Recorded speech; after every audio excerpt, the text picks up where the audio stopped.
sermon, Discovering and Developing Divine Purpose.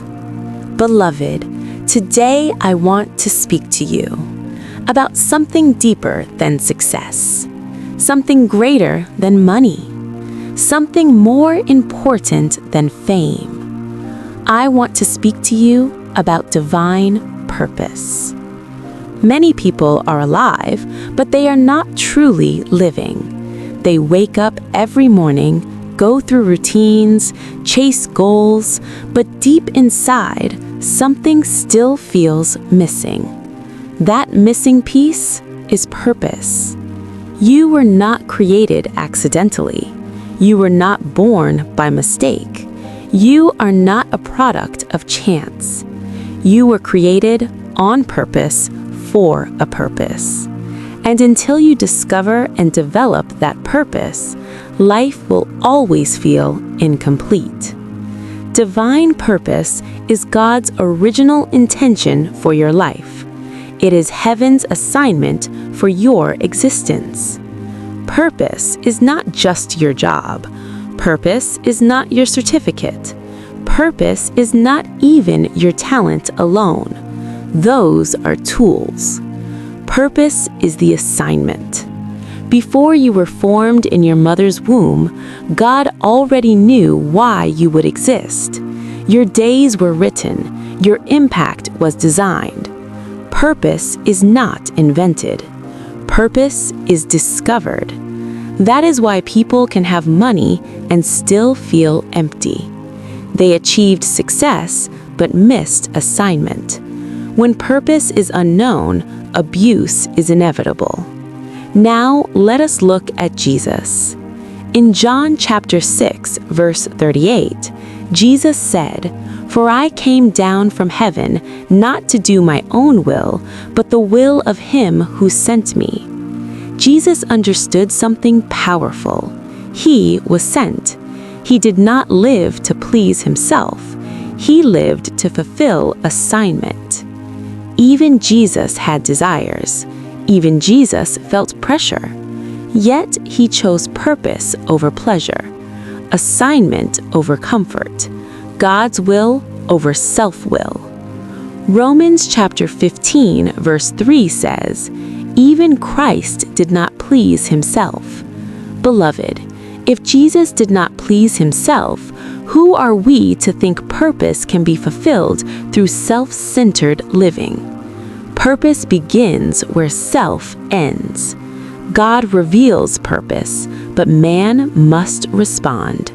Purpose is not automatic. It is activated by responsibility. There are two major responsibilities every destiny carrier must embrace. Number 1, deny yourself. Number 2, do the will of God. To deny yourself is to surrender control. It is to say, "Lord, not my will, but yours." Many destinies are delayed not because Satan is powerful, but because self is stubborn. You cannot follow God fully while leading yourself. And then comes obedience. Doing the will of God is not always convenient, but it is always rewarding. Delayed obedience delays destiny. Partial obedience is total disobedience. The speed of your obedience determines the speed of your fulfillment. Hebrews chapter 5, verse 14 says, "Solid food belongs to those who are mature, who by constant use have trained themselves to discern good and evil." Purpose requires maturity. Immature believers struggle to hear God.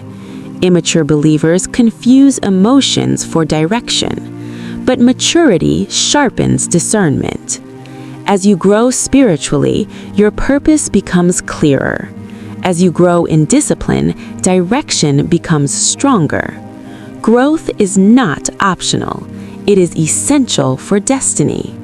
Make no mistake, Satan has an agenda. He cannot destroy your purpose, but he can delay it. He cannot cancel destiny, but he can distract you. One of his greatest strategies is stealing years. Joel chapter 2, verse 25 says, "I will restore to you the years that the locust has eaten." Years are stolen through sin. Years are stolen through ignorance. Years are stolen through delay and disobedience. But hear this clearly. Lost time is not lost destiny. God is a restorer. When alignment returns, restoration begins. John chapter 9 verse 3 tells us that certain situations happen so that the works of God may be revealed. Challenges do not cancel purpose. Pain does not disqualify calling.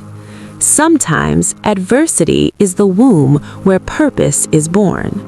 What tried to break you was shaping you. What delayed you was developing you. God wastes nothing. Beloved, hear this as I close. You were created on purpose for a purpose. No destiny is beyond restoration. No calling is too late to be fulfilled. Today, God is calling you back to alignment, back to surrender, back to obedience. Ask Him to reveal His will. Ask Him to reorder your steps. Ask Him to use your life for His glory. Because when you live for God's purpose, heaven backs your life.